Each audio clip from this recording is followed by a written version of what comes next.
Focus here.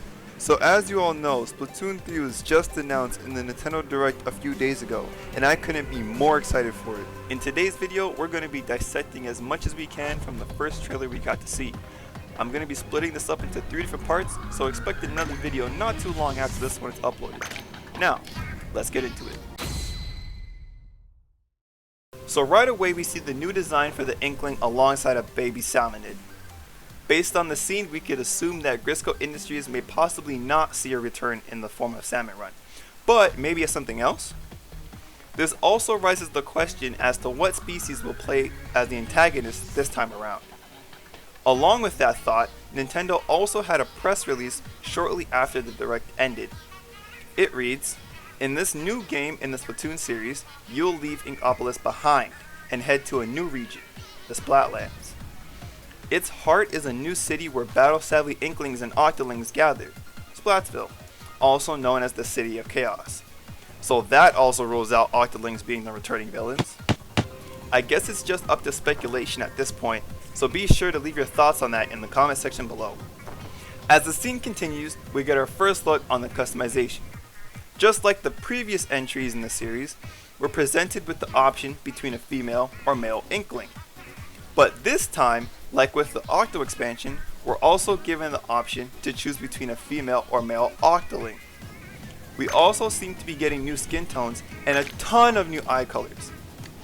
Right after that, we see a lot of new hairstyles in the game, as well as what seems to be all the old hairstyles from the previous games. The last bit of Inkling's customization shows us the leg wear we'll be able to choose between. And from first glance, it seems like none of these options are new, but that doesn't mean they won't add to this in the future. Finally, we get to see that we'll have a little buddy with us that can have its hair customized in 7 different styles. Right after that, we see our protagonist leave and head past what seems to be the Eiffel Tower, which leads me to believe that the setting of this game may be inspired by the landscapes of Europe, which is exciting because just like how the previous games took inspiration from Tokyo, France is another fashion capital of the world, so it's not out of the ballpark to assume it to be the newest location for our fashionable Inklings to roam around. Either way, they did an amazing job setting the post-apocalyptic atmosphere.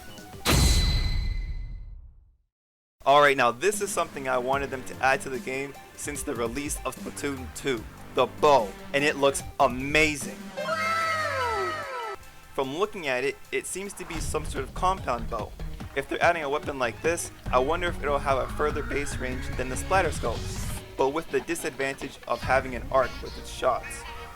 Since they've added a new weapon class, it makes me wonder if they're planning on adding more classes. A friend of mine has been hoping for the addition of an ink sword of some sort.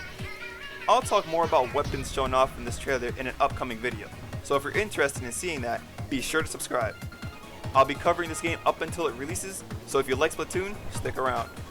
That'll be it for this video. If you enjoyed it, make sure to leave a like and message in the comment section below of what else you would like to see from me. If you didn't like it, leave a dislike and let me know what you feel I can work on. Thank you all so much for watching. Stay focused.